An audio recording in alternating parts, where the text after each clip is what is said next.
I'm gonna make him an offer he can't refuse. The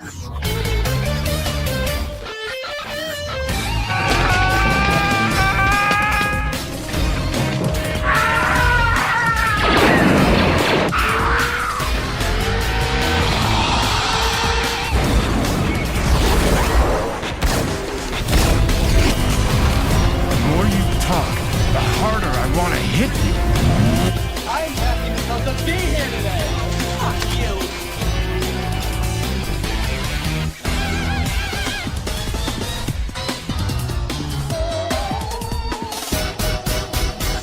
Come on, you want me to drive? You're supposed to be suicidal, remember? I'll Anybody drive. a drive? Get in the car. Fucking shit. Fuck me in the fucking ass. Fuck you, you fucking stupid cunt.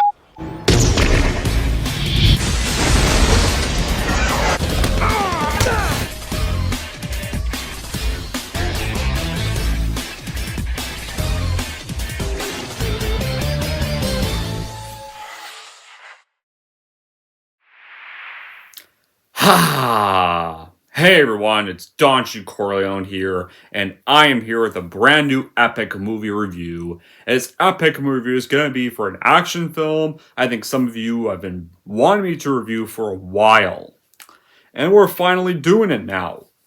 And it's going to be for none other than 2011's The Raid Redemption, which is directed by Gareth Evans.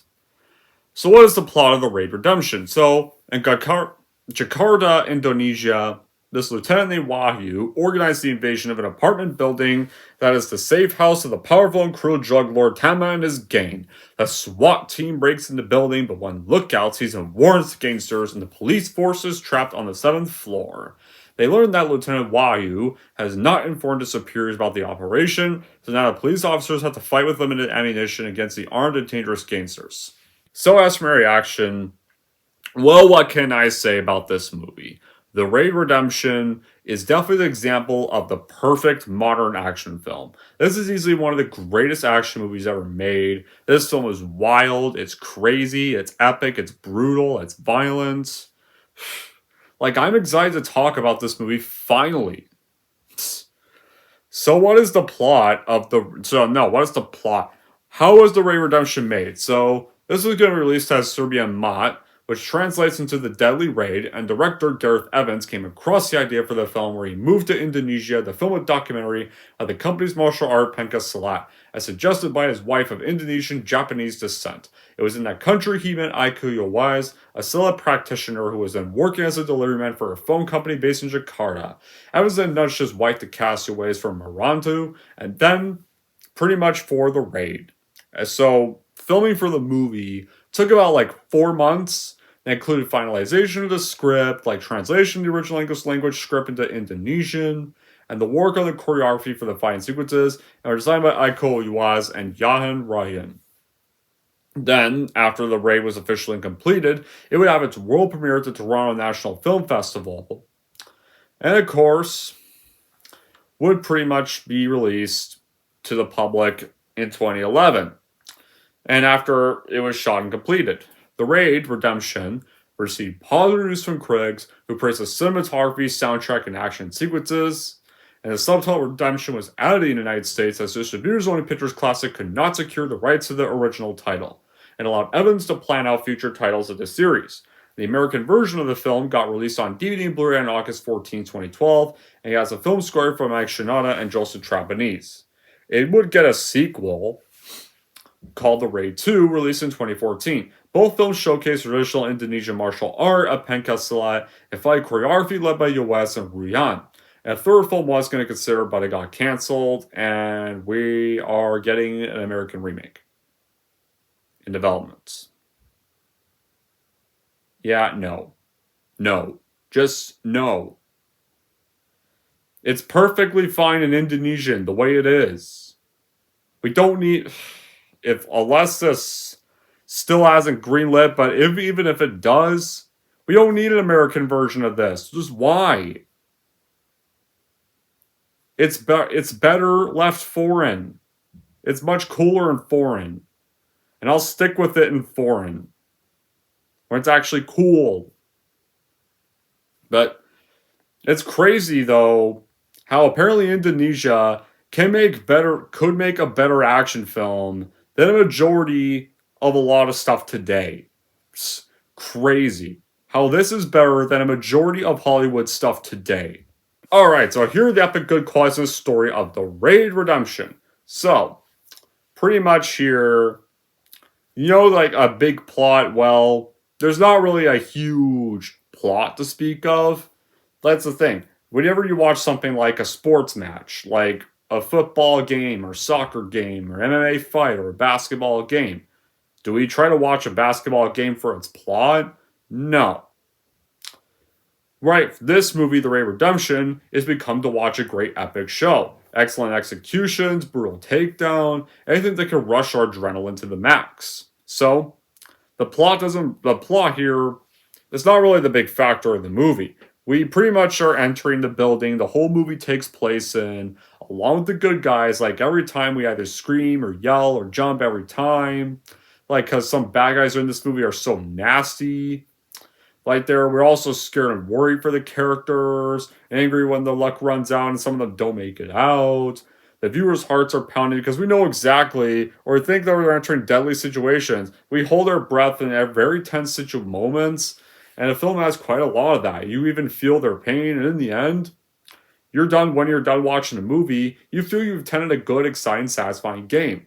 And you kind of want to see the movie again and again. And the good thing is, you totally can, because this is such a rewatchable film. In fact, I can't wait to rewatch this quite a few more times, because I think I love this movie quite a lot. This film is so wild, and I still need to watch the sequel.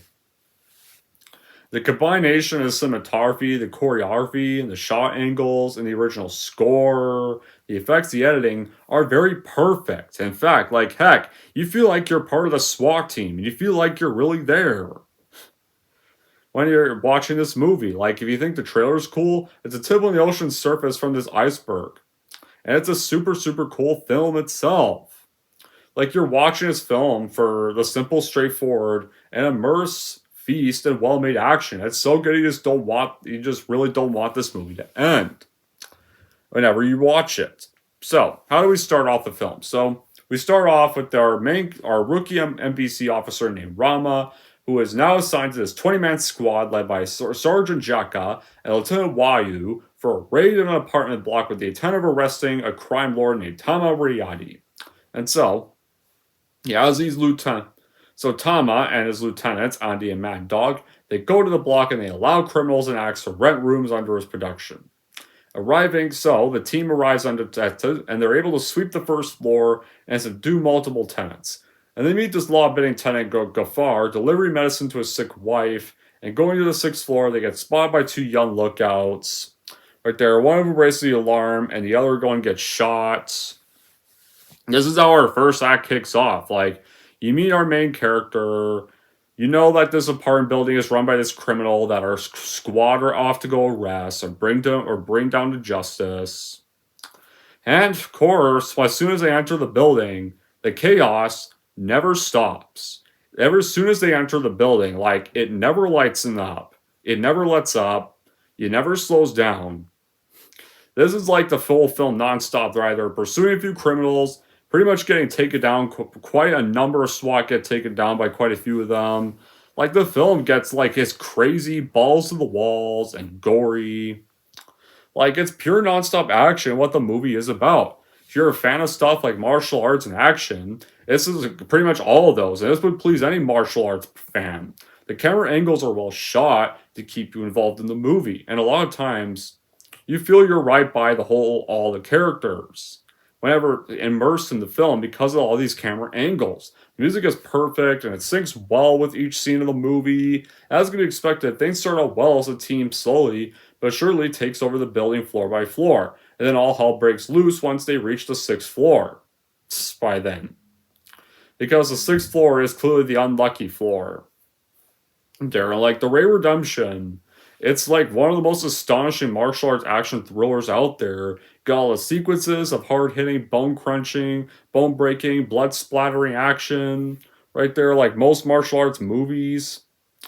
The actors in this whole film, you can see the actors really looking and sound like they're all really going at it. And really, like, it almost kind of feels like they're kind of almost getting themselves hurt too. Obviously, not really, but it kind of does feel like it. You could tell they actually really did put the effort in making this such a great project. Use the elaborate martial arts choreography featuring the whole fighting and combining some of the valuable elements from some other films too. Like they combine some elements from Die Hard or Psalm Predict 13 or The Rock or The Warriors and Takashi Miike's Samurai Bloodbath 13 Assassins. Like this film even does have a bit of Die Hard feel to it. It's pretty much an Indonesian Die Hard in an apartment building. Right here, The Ray Redemption really tells this. While it's not really much of a story-wise film, it does tell a pretty much exotic, self-contained little story concept of fighting men fighting for survival. It's definitely an example of when Asian action cinema can be done better than North American Hollywood today. And this film came out in 2011, though. But still, it's still better than a lot of Hollywood crap today. It really has something in it for those who love like crazy balls to the walls Hollywood action flicks. The movie does contain intensely blood shootouts and foot chases down dark and apartment building corridors, and may focus with the unharmed close quarters fighting sequences. More than gratuitous gun battles are shot with these energized bloody gusto. It can't help, and easily it makes you feel every single blow delivered on the characters, whether it's a bad character or a good character. And once they lose their weapons, they pretty much have to punch, kick, and claw their way out of the 30th circle of hell. Right here, because this whole part building feels like an entire circle of hell, with all the hell these SWAT people go through. Like, they're not dealing with a normal complex. They're literally dealing with a crime ring inside this whole entire place. And all the SWAT team members actually get nearly wiped out, nearly all of them. So this young SWAT officer has to get as many teammates out of there alive and to safety. And I really do enjoy the character of Rama, you know? Where this Rama actually does try to protect his teammates. And Tama is actually a very intimidating villain. Right there. Because this guy really is like a legitimate threat, and this guy's making their attempt to escape or either complete their mission very hard, because this guy has so many reinforcements. Like example, like Tom eventually calls in reinforcements like these snipers to pick off all the officers and these other gunmen that destroy the SWAT vehicle. So Thomas men even takes advantage of the chaos outside and they set themselves free and they regain control of the first 5 floors. Tama then also shuts off the power and he announces to the officers over the speakers that the rest of them are on the 6th floor stairwell and he'll grant free permanent residence to those who kill them. And so basically the situation gets more and more chaotic and fucked. Right there. So, and Wayu confesses to Jaka he staged the mission to eliminate Tama because he's in league with some other corrupt officials, and he's even one of the corrupt officials himself. And it's sanctioned by police, and there's no reinforcements coming for them, so they're basically on their own. They got no escape out of this. And the team members get ambushed like gunmen from above, and almost wiped out immediately to the point where it's only Rama, Boa, Jaka, Wayu, Dago Ali, Hanji, and another officer left. And so they have to go to this other apartment and they're cornered by more armed thugs. Like every time you think it lights up, more chaos starts off. There's more thugs coming after them. You have to continue finding their way through more thugs just when they think they've reached a safe place. Like Ramu does use this axe to get a hole in the door so they can ascend to the lower level. And then they struggle to fend off more thugs. Nelly Hung, a young officer, get killed, and Bo gets wounded. And then they get a very creative scene right there when they're trying to evade these thugs. So, when they're trying to kick down the door, Rama gets the idea where he takes a propane tank, puts it in the fridge, and then has the other officers help him push the fridge to construct this improvised explosive device and pretty much have the henchmen shoot at the fridge, and it blows up the door, burns the henchman. Now that is a very creative way to take out some evil henchmen. It's like this film is crazy. And Tama's reinforcements approach, and they split into 2 groups where Jaka, Dagu, and Wayu retreat to the 5th floor, Rama, Boa, Sen keep ascending. And right here, another thing that does become apparent in the film is the low budget. You're in a tower block, and the whole of the film takes place in corridors and rooms within that place. You got no huge cast right there. They're like, there's no big name actors in this film. A lot of these people are unknowns, and at the time they were. There's like, there's not really 30 floors. Like, there's like, I think there's only like 27 floors in the movie, and it looks like it's about to be like 50 stories and not just 30. And Gareth and director of the film Gareth Evans really knows the way to get the most out of his sets and the budgets here and the props and the set dressing, the sequences from one scene to the next to really convince the viewer. The story it does or concept it has is very slim, and the character motivation are very slim, and the hero doesn't really get much of a look in terms of backstory and drive. But to be fair, backstory and drive's not really the point of this character. You're not really supposed to know much of his past. The fight scenes are very exhaustive, exhilarating, and they're very fascinating as well. With all the camera work, you weave in and around the opponents at the right level of speed and sophistication to allow the audience to feel every kick and punch. And another thing about this film, like Gareth Evans is a guy who actually did direct a segment I liked. And it was and it was a segment from VHS 2, where he directed that infamous one with the cult, which to this day is still the best short of that series. Like, that short is just as chaotic, it's just as wild as this movie. Hell, in fact, it's probably one of the scariest fucking short films made. Seriously, it revolves around this documentary crew interviewing this cult. Then chaos basically breaks loose. These cult turn out to be very murderous. And they unleash this monster from one of the filmmakers' wife. And pretty much then, most of the crew's already murdered or brainwashed into zombies by that point. And this girl's husband is the only one left alive. And so the whole segment, he pretty much has to try to basically run for his life out of there quick before that whole monster unleashes hell on the world and himself. It has a bit of a corny twist, but the whole segment is epic, either when that character was running through the whole cult's place, or being chased by the monster, or seeing some other crazy shit, or running through a classroom full of zombies, or seeing a bunch of people shoot themselves in the head in there. Like, Gareth Evans knows how to make chaotic stuff and insanity work. Like, the whole characters and cast of this movie are very skilled. Like, Hugh Wise really does well in his role.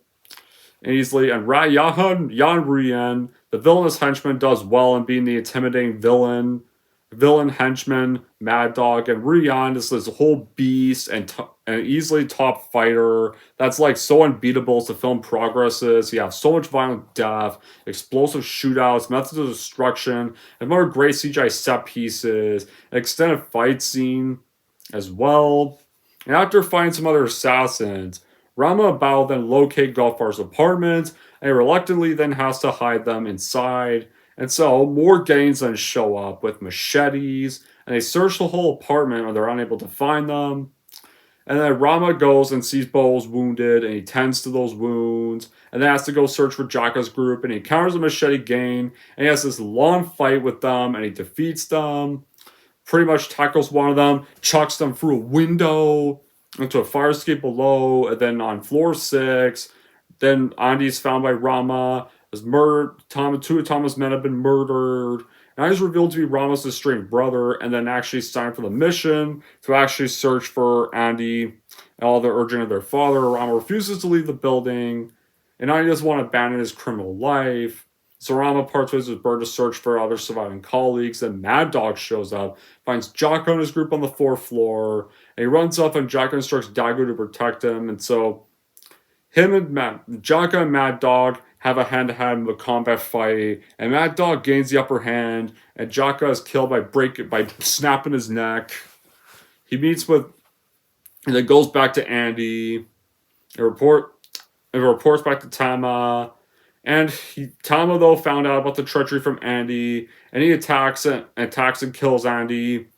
The Rama regroups Dago and Wayu, and they go to the 15th floor, and they're in this lab, and this is by far the best action scene in the movie, where they're all pretty much in this Necros lab, and they're fighting through the whole lab, or fighting on the table, beat each other up on the table, running towards each other, and it's separated from Dago and Wayu and discovers Mad Dog torturing Andy.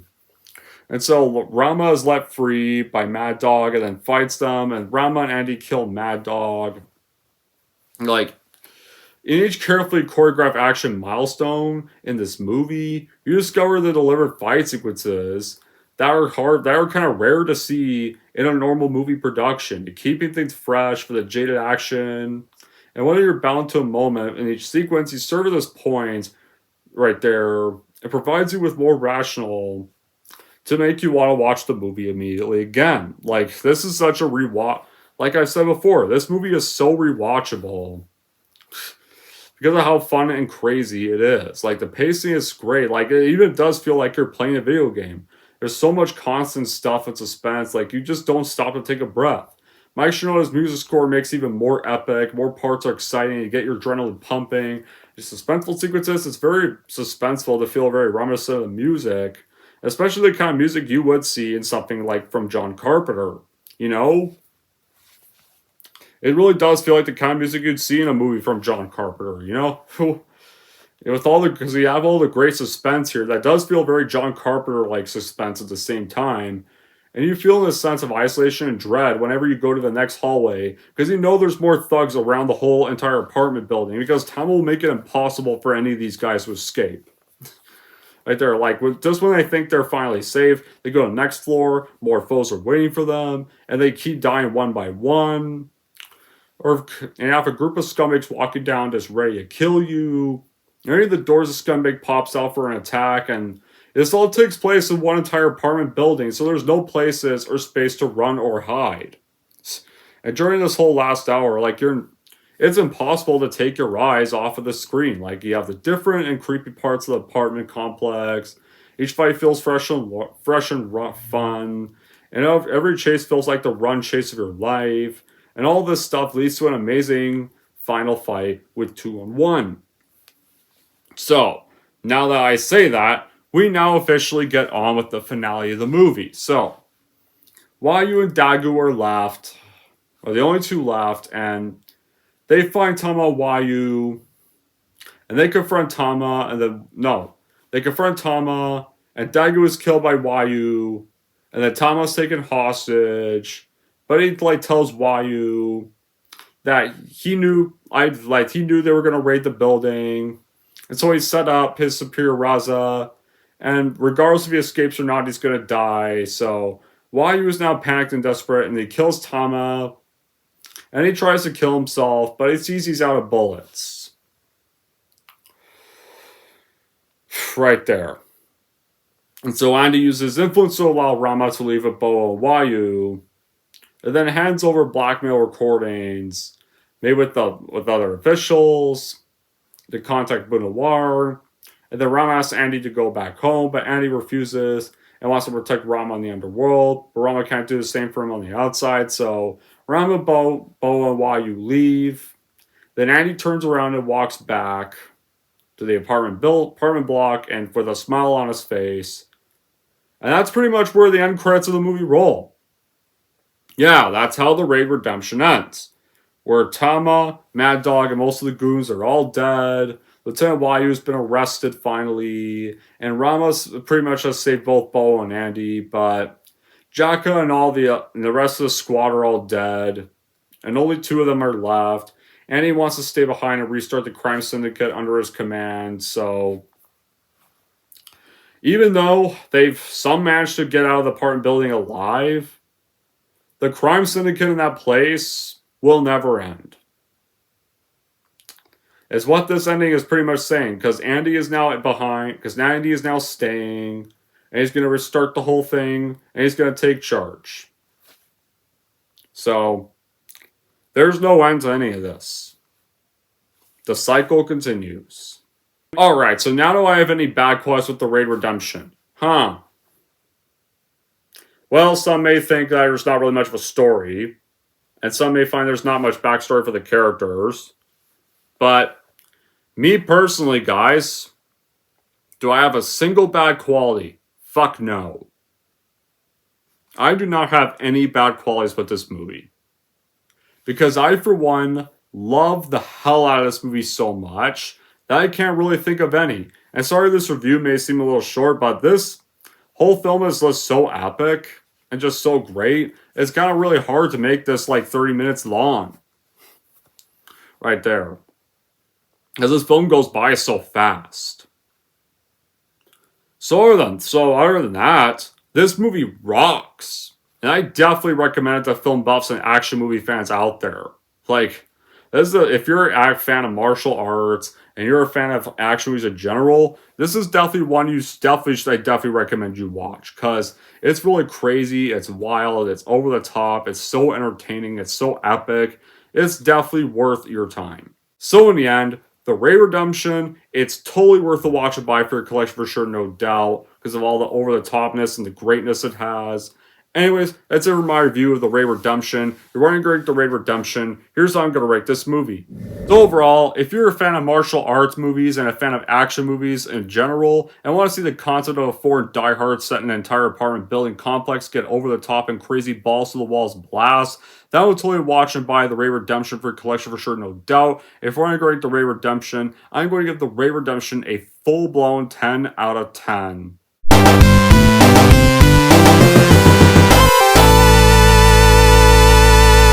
Alright, there we go, guys. That officially wraps up my review for The Ray Redemption.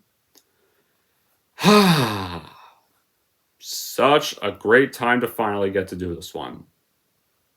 Now I want to know in the comments down below what you guys think about The Ray Redemption, whether you obviously have a blast with this movie, whether you're just not too big of a fan of this movie. And until then, guys, that'll be it for this epic movie review. Thank you all for watching. If you like this one and see more, don't forget to like, subscribe to Don G. Corleone.